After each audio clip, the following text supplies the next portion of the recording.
warahmatullahi wabarakatuh. Perkenalkan, saya Iyam Nur Fitri dengan NPM 204240 Pada video ini kita akan membahas mengenai elemen kurikulum 2013 dan kurikulum merdeka. Untuk poinnya yaitu ada standar proses dan standar penilaian. Langsung saja kita memasuki materi yang pertama, yaitu ada standar proses pada kurikulum 2013. Pada standar proses, terdapat perbedaan yang cukup jelas antara kurikulum 2013 dan kurikulum merdeka dalam pelaksanaan pembelajaran. Pada kurikulum 2013 ini, proses pembelajaran menggunakan pendekatan ilmiah atau saintifik. Pendekatan ini terdiri dari 5 langkah utama, yaitu mengamati, menanya, mengumpulkan informasi, menalar, dan mengomunikasikan. Melalui langkah-langkah ini, siswa diarahkan untuk aktif dalam menemukan pengetahuan secara sistematis.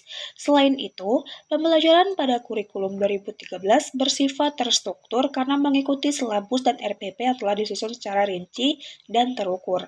Dalam pelaksanaannya, kurikulum ini juga menekankan keterpaduan antara aspek pengetahuan, keterampilan, dan sikap dalam setiap kegiatan pembelajaran.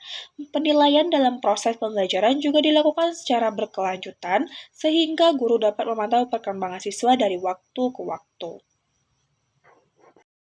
Sementara itu, pada kurikulum merdeka, standar proses pembelajaran lebih fleksibel dan berfokus pada pengembangan karakter serta kompetensi dasar siswa. Pembelajaran dalam kurikulum merdeka menggunakan prinsip diferensiasi, artinya guru menyesuaikan metode dan materi pembelajaran dengan kebutuhan, kemampuan, dan minat masing-masing siswa. Guru juga memiliki kebebasan yang lebih luas dalam menentukan strategi, metode, maupun bahan ajar yang sesuai dengan kondisi peserta didik dan lingkungan belajar. Selain itu, proses pembelajaran dalam kurikulum merdeka banyak berorientasi pada kegiatan proyek, khususnya melalui proyek penguatan profil pelajar Pancasila atau yang lebih dikenal dengan P5. Kegiatan ini bertujuan untuk mengembangkan kemampuan sosial, emosional, serta karakter siswa secara lebih nyata dalam kehidupan sehari-hari. Selanjutnya ada standar penilaian. Pada kurikulum 2013, penilaian dilakukan secara menyeluruh terhadap 3 aspek utama, yaitu sikap, pengetahuan, dan keterampilan. Ketiga aspek ini dinilai secara terpisah namun tetap saling melengkapi. Guru menggunakan berbagai teknik penilaian seperti tes tertulis, observasi, penugasan, dan portofolio untuk memperoleh gambaran kemampuan siswa secara komprehensif. Hasil penilaian kemudian disajikan dalam bentuk angka yang dilengkapi dengan deskripsi sehingga tidak hanya menunjukkan nilai, tetapi juga menjelaskan pencapaian kompetensi siswa. Selain itu, penilaian tidak hanya dilakukan oleh satu guru, tetapi juga dapat melibatkan guru lain untuk meningkatkan objektivitas hasil penilaian.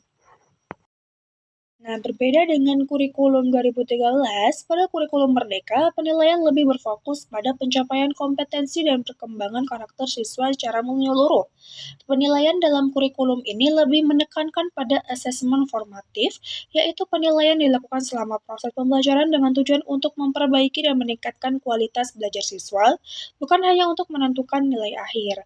Guru juga menggunakan asesmen autentik, yaitu penilaian berdasarkan bukti nyata seperti hasil karya, presentasi, proyek, dan observasi langsung terhadap aktivitas siswa.